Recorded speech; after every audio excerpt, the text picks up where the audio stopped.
Om Shanti. This is some thoughts following the Murli of December 9th, 2021.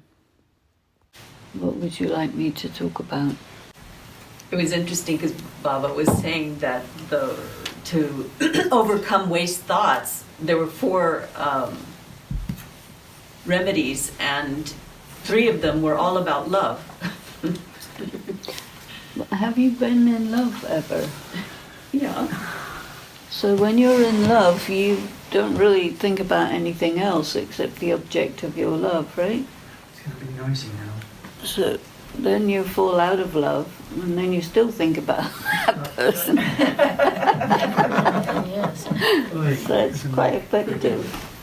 Well, I understand, merging with love, and then he's remembrance, merging in love, and then the other one sounded the same as the third one. But I was wondering... That's why it's better you give me the Hindi, because there's more it's intricacies. Is there Hindi? So, you have Melan. Melan? Meeting. Melan coming together. There's something called Melansar.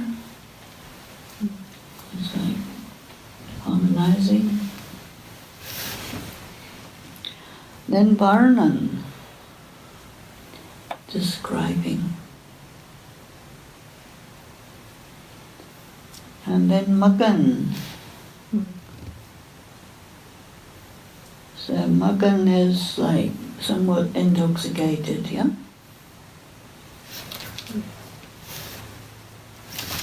You're high on someone.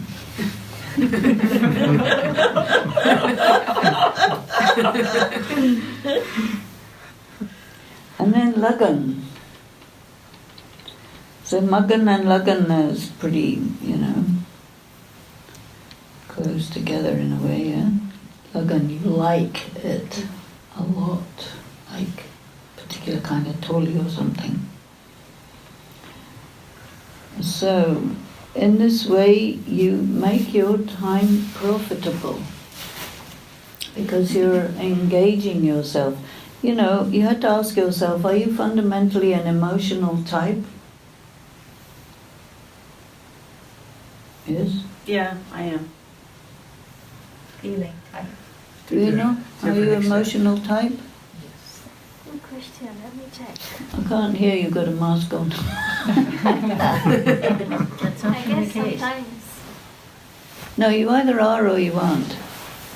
Feeling type. Hmm? A feeling type. Feeling. Feeling, that's emotional. Is it? But no, it's about perception, right? Perception is a very important ingredient in Raj Yoga. And how you perceive yourself is important. Like we know what we are, soul and all this. You don't know who you are. Right? Daddy Janki used to tell us, okay, which soul are you? Like, don't worry about the what, because we know that already, but the who. So, what are the questions to ask yourself to discover the answer of who you are? So that's something. And what kind of people does Baba like?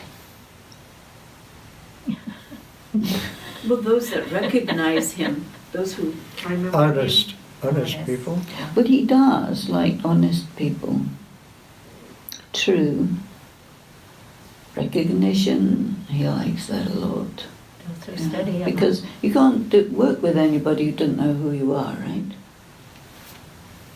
It's like a formality. But if you know who you are, you know who he is, and he knows you, you know him. It's very involved. But a relationship, a good relationship is very difficult. Yes or no? Yeah, Of course it takes it is. time. Yeah. you Very have to difficult. look at it. because you have to negotiate the relationship all the time.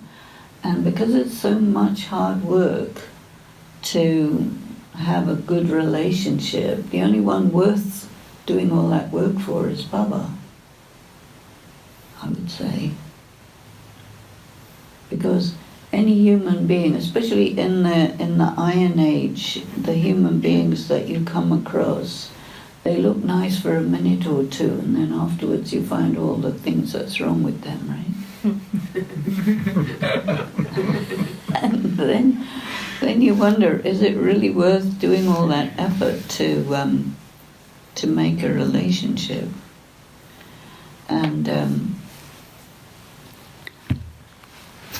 And so ultimately, you know, it's pretty difficult to find fault with Baba. There are people who don't know him really well, so they say, well, if you were God, you wouldn't do like this and like that and like the other. And he says, well, I am God and I do this, so there you are. Isn't it? Because people have preconceptions about God, that if he is God, he will make my life easy. He said, why should I make your life easy? I'm going to make your life difficult. I'm going to send Maya to you, give you trouble. I'm going to turn up the heat so that you wake up a bit. He doesn't really let us get away with too much, does he? Because if he did, we would say, what kind of a teacher are you? What kind of a guru are you? So, you know, he knows how to be God. All right? And so you recognize that he's God. That happens, you know, and that puts you into Gyan. But then it takes, I think, a very long time to recognize who he is exactly. Because, you know, in devotion they say all these things about God. God is like this and God is like that, but it's a bit general. There's the ocean of knowledge, okay, what? Knowledge. And an ocean of love, okay. That means you have to love me so that I can feel it all the time, otherwise you're not the ocean of love, right? But he says, well, if you interact, because there's karma with people, karma with God, and karma with matter. So if your karma with God has some problem in it, you don't do it quite right, then you won't be able to feel him anymore. And he will, you will become inaccessible. That's the punishment that you get for doing the wrong thing. He becomes inaccessible. And then you have to become a Neminat. You know Neminat? Have you heard about that? Neminat? It's somebody who does everything according to the rules. But you don't really feel anything, or it's not real. You go by the rules. And you can do that. There are many people who do things, you know, by the rules or by the book. But it's not very interesting if it's not real, don't you think? You want it to be real. And so, how do you make the relationship with Baba a real thing? Is, I think, we need to consider this idea of the pilgrimage or the journey as it's a long road to discover him, because he's layers upon layers upon layers you have to get through to arrive at himself. I think so. And you know, to love someone as you go along the road, and of course your love with Baba is in the context of the Brahman world, BK world. It means you're interacting with people who have reincarnated 84 times, more or less 84 times. These are former deities, these are former kings, and these are people who have become Tamo Pradhan according to him, but who used to be Sato Pradhan.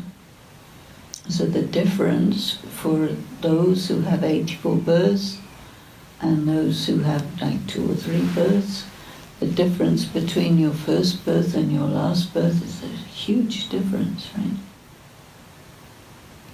And so this idea of parivartan, if you check the word parivartan in the dictionary, you find there's about 60, 70 different meanings of parivartan. And one is something like reverting back to your original condition. And so if you think about it like that, and you think about your original condition, sometimes he says Pap Saman, right? So he is pure, perfect, everything, and he doesn't deteriorate. And we do deteriorate. Over 84 births, it's a long road of deterioration, because Tamo Pradhan means deteriorated, completely deteriorated. It doesn't mean bad, other than in the sense of deterioration. It's not functioning so well.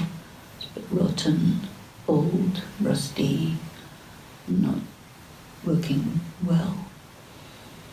And so to revert back to the original condition, it's a long road.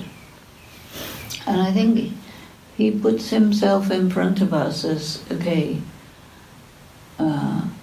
when you arrive at your original condition, this is what you're like me.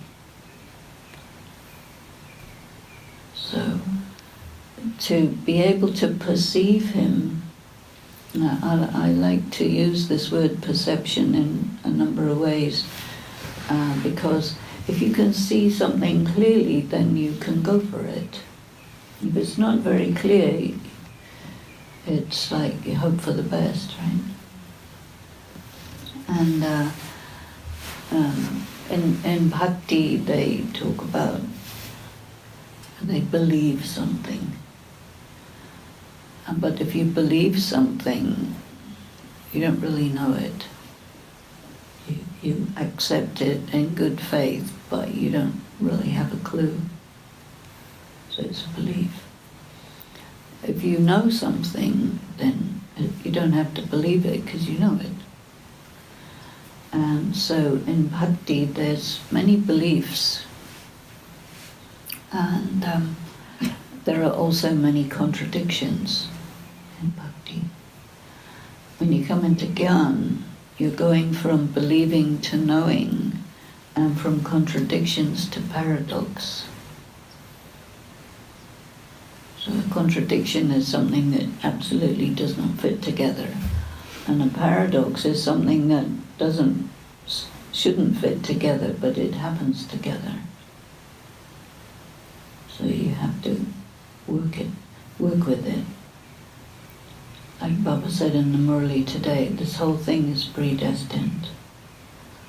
And this expression, whatever is going on, is predestined. That's a direct quote from the Gita. If you know the Gita well, you will notice the different sentences of the Murli that are exact quotes from the Gita.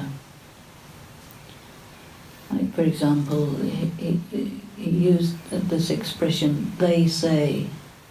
So who is they? And when he says they say, and then what they say is a quote from the Gita, who put the Gita in that particular way in Sanskrit verses? So this comes from the Shankaracharya people. And they did it because about 1,000 years ago, when the Shankaracharya came along, Hinduism was not codified. It was traditions and customs and memories, and when Shankaracharya came, it codified Hinduism, and they made the scriptures a particular way, and they put out the language of Sanskrit, and so they made the Gita that way at that time. But the Gita was already there, but it wasn't clear, it wasn't like fixed, and so they fixed it. And in the process of fixing it, they falsified it. And because their capacity for perception was based on their spiritual practices. So they would do a ritual, a spiritual practice, and it would take them to an altered state of consciousness where they would make contact with the element of light, Brahm element. And then they had to decide, what's that? They made contact with it. Is it light? And yeah, they saw it was light, but what is this? Is this God or is this something else? That's how it was. So some decided, yeah, that this is God. Some decided that this light, which they connected with, is all-pervasive. And in the Gita it says, this light is all-pervasive. And it is actually the sixth element of light, or what is known as this, what do you call it? In English you call it sixth element of light. But the soul world is made out of that. But it is also there, all-pervasive in the material world, but you can't detect it very easily. But they could detect it.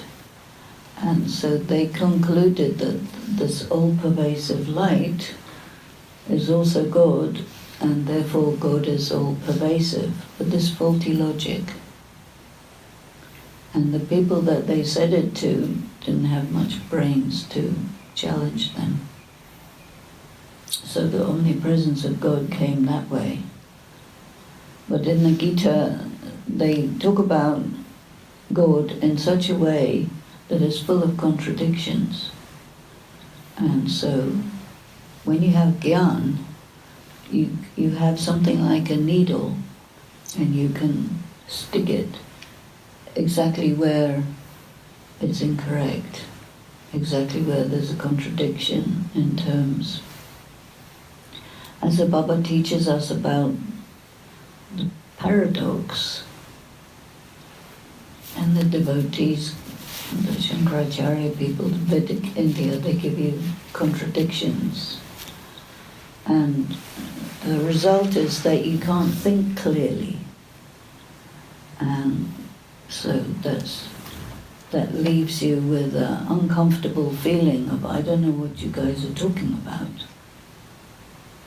And then you're looking for truth. So all this bhakti, as it goes through these different stages, through the Copper Age, Iron Age, and so on, is all about trying to find God. So when we come to Him, when you're looking for something as well as someone, because truth is something, right? And the one who has the truth is someone. So you're getting the thing and the one both together. And what actually makes you the happiest of all, no matter what, is when you understand something that you didn't understand before. Am I right? Because once you understand something, you can't un-understand it. It's there, you see. Because our problem is we didn't understand something, so we had to do something without properly understanding. So we would do it under the influence of somebody said you have to do it like this, and which he calls as paramount. And it causes you to lose contact with your essence. And that breaks the soul. When you lose contact with your essence, you're broken. And you're influenced by other people's ideas, which are incorrect. And so therefore whatever you do based on that will be negative karma. Negative karma with God, negative karma with people, negative karma with matter. And so then you come into debt. And there's, this thing Baba talks about sin as a weight. It's pressurizing you. And he says if you have sin, you can't fly, you can't be light, right? So this weight is there. And if you have a conscience, if you have a conscience, even if you, even if you don't, you get depressed, right? So that when people say I feel depressed, they also mean they feel heavy. And they, or if in the weather, they talk about a depression. So the atmospheric pressure is pushing down. And so these, he talked about that if you have this love, the different kinds of love, you won't have waste thoughts. So a waste thought is a very odd English expression, a waste thought, because thoughts don't come in waste. But in Hindi there is this word vyart, which means waste, but you can also say for vyart that it doesn't have any earth. And earth is meaning. Vyart means it's a meaningless statement. So if you have a thought which is not true, but you have it, why would you have a thought which is not true? It is because of the influence of your this faulty logic that gets put on people. So religious people have more waste thoughts than non-religious people, as far as I can tell. Because if you're religious, then you're more likely to feel guilty about doing something that somebody made you think is wrong.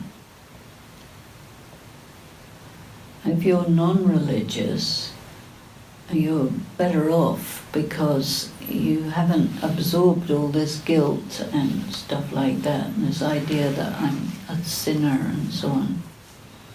So to go from bhakti to gyan, there's a lot of religious stuff that has to be undone, which is some ways of feeling about yourself, ways of thinking about yourself, that you put yourself down. And then when you put yourself down and you want to go up as far as God, it's a very long way. And every time anything happens, you put yourself, oh, Baba doesn't love me. Who says? You came up with that idea because the religious teacher said, if you do this, then God will not love you. And you take that and you transpose it into Gyan and give yourself a hard time for no very good reason. But a lot of BKs do this. And then this word parivartan, if you think that you have to change your sanskaras, have you ever seen anybody change any sanskara? Yes, actually, Where? myself. But I know what you mean. I do know what you mean. Some sanskaras I'm wasting my time. But I do see how some sanskaras I have changed. But they changed not because you individually took them and turned them into something different. They changed because your consciousness level is becoming more pure. You're raising your level of consciousness. So the sanskaras that belong to full-on Iron Age Tamil Pradhan Elizabeth are deactivated. Because Elizabeth has been meditating for years and years and years. And so your level of consciousness is going up. Because you're on a journey to go from Tamil Pradhan to Sato Pradhan. So, to me, if you try and change your sanskaras, you're wasting your time. But if you raise your level of consciousness, your sanskaras automatically shift. And I see that a lot of people have acquired better ways of interacting, learned behaviors, but the natural way of responding to circumstances where your virtues come out naturally and your powers come out naturally and your funny sanskaras naturally don't come out. Right? Funny sanskaras. Oh, okay. Like not very good ones. Yeah, okay. Yeah, they go to sleep. You'll meet them again when you get to the next Iron Age. Question. I've always wanted to know this because I believe in this thought that behind every defect is a virtue. And we just have to change it. And that resonates with when you were saying if you have a subtler vibration and a pure consciousness, that it begins to turn and becomes a functional. And I think I heard Daddy Janki say that behind greed is really royalty. Yeah, I know. And and I kind of went, what? And if we go through this cycle and we are benevolent, and then when we come in the Copper Age, we begin to be decisive with our benevolence. And if you don't give me what I've been doing for you, then you start to hold on and be greedy. That was the only progression I could understand, how it deviates, how from benevolence you become greedy or royalty. I think that it's possible, but to me I look at all the vices as one thing. And Baba sometimes says that body consciousness is the same as arrogance. Same thing, identical, synonymous. And what is arrogance, or also called false ego? It's when you put yourself higher than you are or lower than you are. Either way, it's arrogance. But what you actually are is quite difficult to catch hold of. Especially when you're Tamil Pradhan, because arrogance is a compensation for when you have lost your purity. And so you put yourself up or you put yourself down. Either way, it's a compensation. If you put yourself down, you call it humility. But it's still arrogance. It's not really humility. Because putting yourself down is not a virtue. Humility is a virtue. So putting yourself down is putting yourself down, and humility is something different. And putting yourself up is making out that you're something. Why? Because the soul is very hungry. So a hungry soul can try to satisfy itself by stuff, which is known as greed, or you have a lust for power, or you have a lust for sexual stuff, or you have a desire for food, or whatever it is, but because the soul is depleted, you're hungry, and you try to fulfill the hole in your soul through some physical means, or taking energy from people. This is called attachment. And when you meet God, you meet the source, which you need to satisfy the hole in your soul, the hungry soul. So a vice doesn't mean you're bad. It's a religious idea.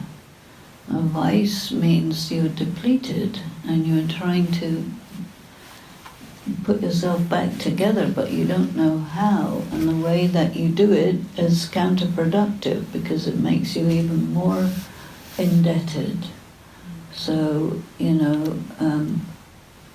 this is why it's really good if we can know Baba in such a way as to be able to use him. He said one time, "I'm here, use me." You don't use me. You don't understand how to use me.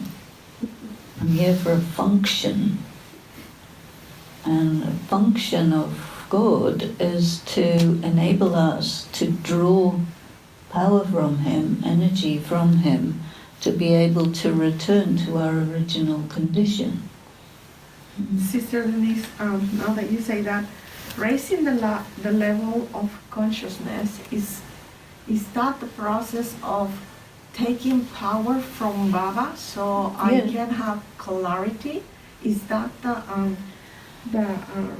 level of consciousness? What you're saying, raise the level of consciousness, is how I do it. Raise the level of consciousness means shift from Tamo Pradhan to Sato Pradhan, and it takes a long, long, long, long time because it's a purification process.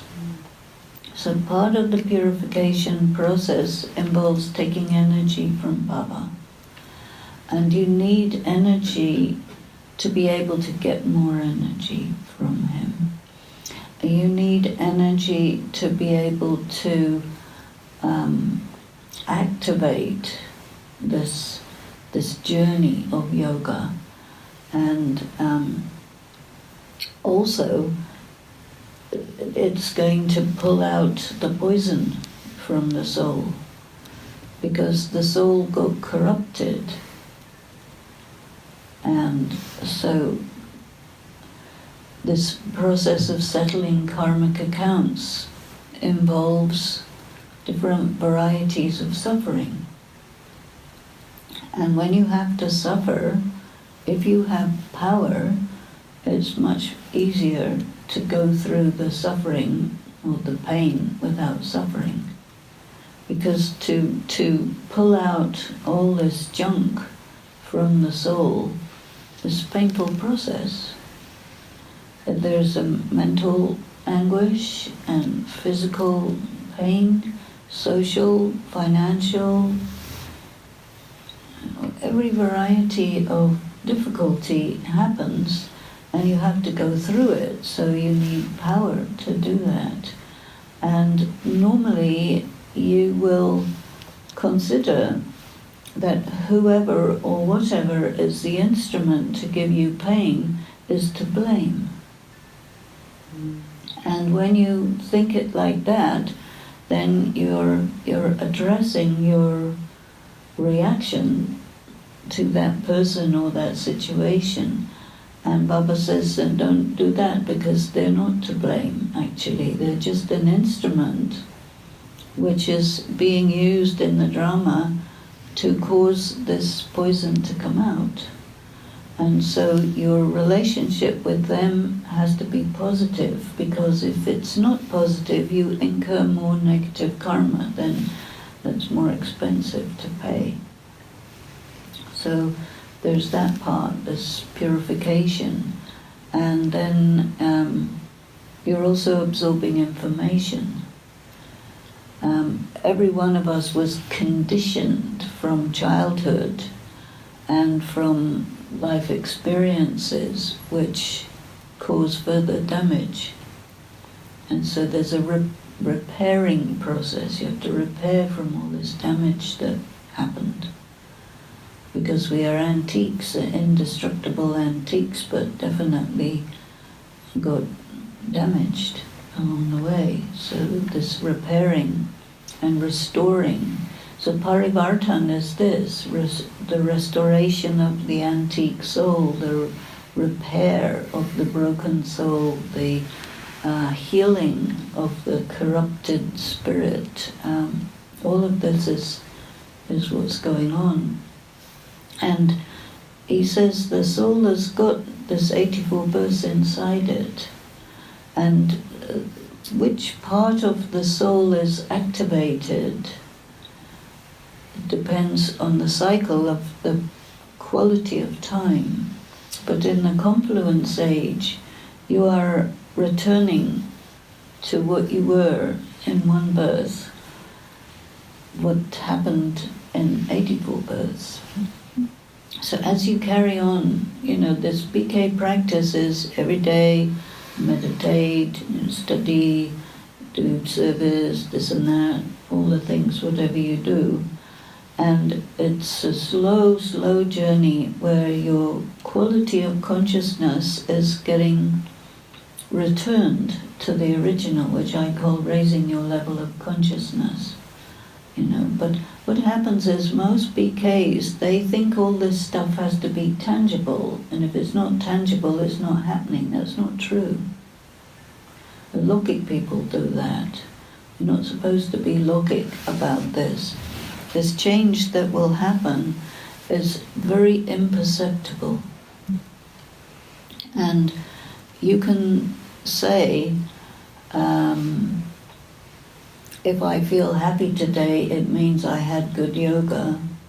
No, it doesn't. You just feel happy today. It doesn't mean you had good yoga. But you put 2 and 2 together and make 95.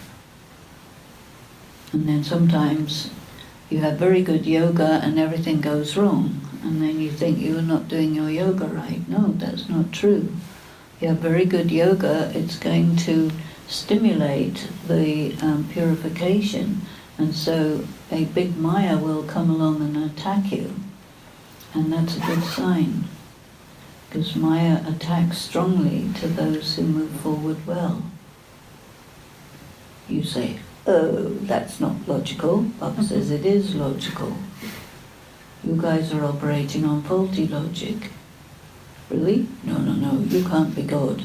I am God. Listen carefully what I'm saying, And, in the Gita, the whole thing is Arjuna disagreeing with God, Oh, it's true. And that's a typical BK thing, Baba says like this and you say like that. It's not the same. Or you say Baba says such and such a thing which he never said. Yeah? It's mixed. Bhakti and Gyan, very mixed. And, he talks about the Saraswati, the swan, the holy swan has the capacity to separate milk and water. So, can you do that?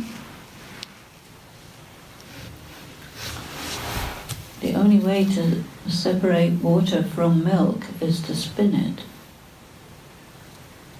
Right? You have to churn.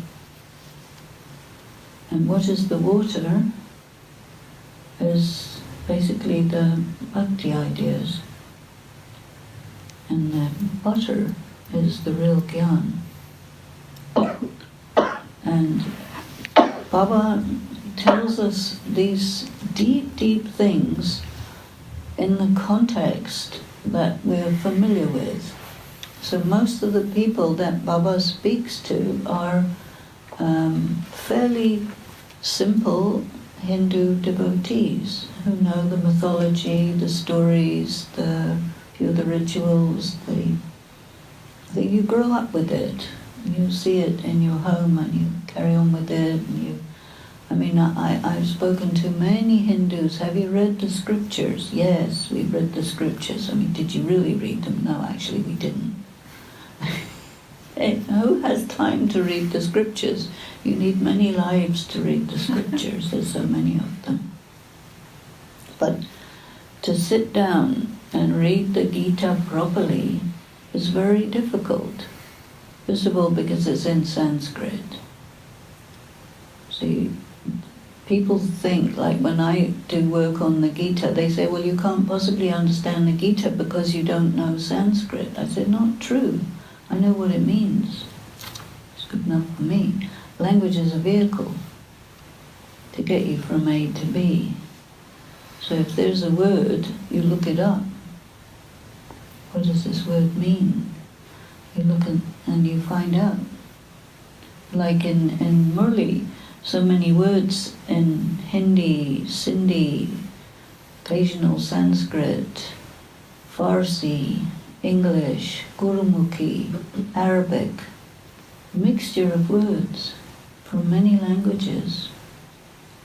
So if you look up a word and it's not in the Hindi dictionary, it means it's not a Hindi word, it's something else. So, and all these words have many flavors of meanings. And you have to look at the context of what is he really saying. And this is how you churn. And as you churn, you start to extract the butter. It starts coming. And you have to cook it. To get real good ghee, you have to cook it.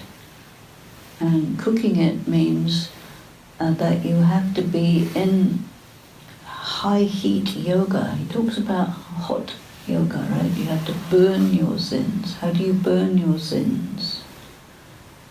One is love is a high heat passion, right?